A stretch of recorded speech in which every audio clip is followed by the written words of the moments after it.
On July the 6th, we aired the first of 2 interviews with graduates of the BC School of Business here in Burnaby. 2 years ago, the school acquired a new degree programs administrator by the name of Svetlana Komenko. Svetlana has been connecting the worlds of commerce and post-secondary education and people in them from both Canada and Ukraine. Tonight, you'll hear from 2 Canadian students who experienced Ukraine for the first time. This past March, 5 students from BCIT School of Business traveled to Ukraine to attend an international forum hosted by the Ukrainian-Dutch Faculty of Economics and Management at Ternopil National Economic University. The conference connected BCIT students with business students from Ukraine and the Netherlands to explore a faculty-managed project commissioned by Alpha Aviation, Inc., to examine options for reducing carbon emissions at Boundary Bay Airport and other airports throughout the Lower Mainland. 2 of the 5 are with me now to tell us about their experience in Ukraine and with this project. Andrew East has a background in earth and ocean sciences and a keen interest in environmental protection. Chris Allison worked for several years in the film industry and is interested in human resource management. Thanks for taking the time to talk with us. You're welcome. You're welcome. Good morning. Now, Andrew, I guess we'll start with you then. What is your role in this project?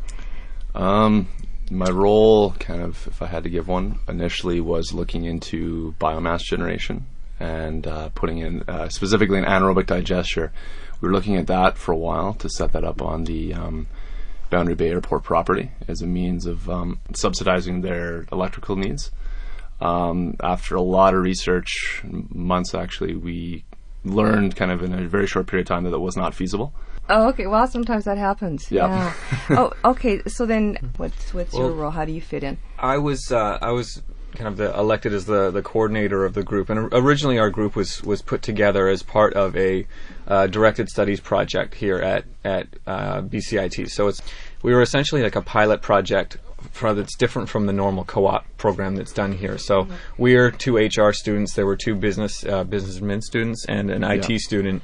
So it was an attempt to kind of bring an integrative group together to take on a bigger project than the average co-op program might. So it's a pilot project that went really well that we did for out at Boundary Bay Airport. We were looking into carbon initiatives that they could take on that would reduce their carbon footprint, because airports are quite a large abuser of the environment in terms of carbon emissions. So Absolutely. This was essentially our project, was to look into that for the airport. And then over the time that we were doing this project, it turned out that because this is a pilot project that BCIT is working on, it was really, that's what took us to the Ukraine.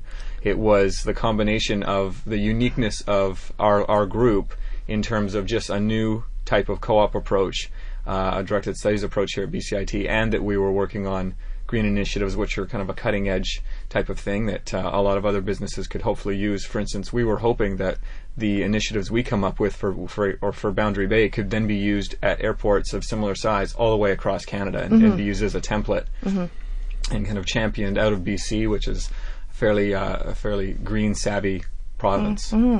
Okay, so then how does it? This is a student and industry collaborative effort. So what's the connection with Ukraine? How did you end up there? What's your work with Ukraine? From what I understood, there was a call of papers just for abstracts. I want to say late January, but I guess just the outline for what the content wanted for the conference in the Ukraine.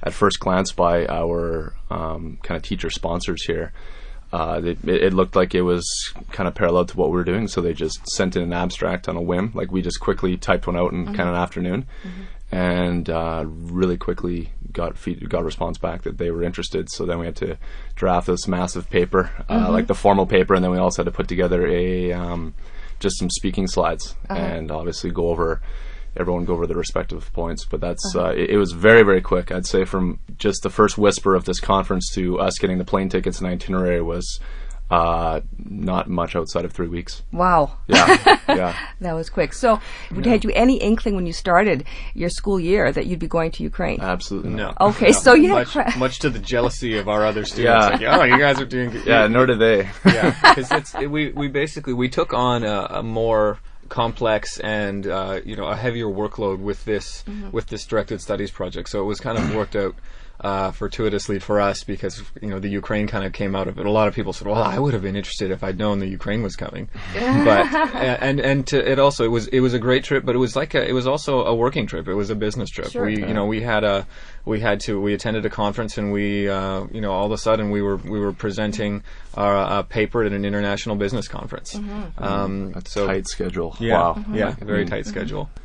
We definitely got a sense of almost of the celebrity life, like having to appear places, having a fixed schedule, running out of a car, written to an interview similar to this, not with the radio, mind you, but it had to be in many places with, like, I remember one time we went from, kind of wearing what we are into our formal business wear, and I think we had 7 minutes. Car was running, and don't take the elevator, it's too long, run up 8 flights of stairs, whirlwind changing, and then back down the car in 7 minutes. Like, it was really like nothing I've ever experienced.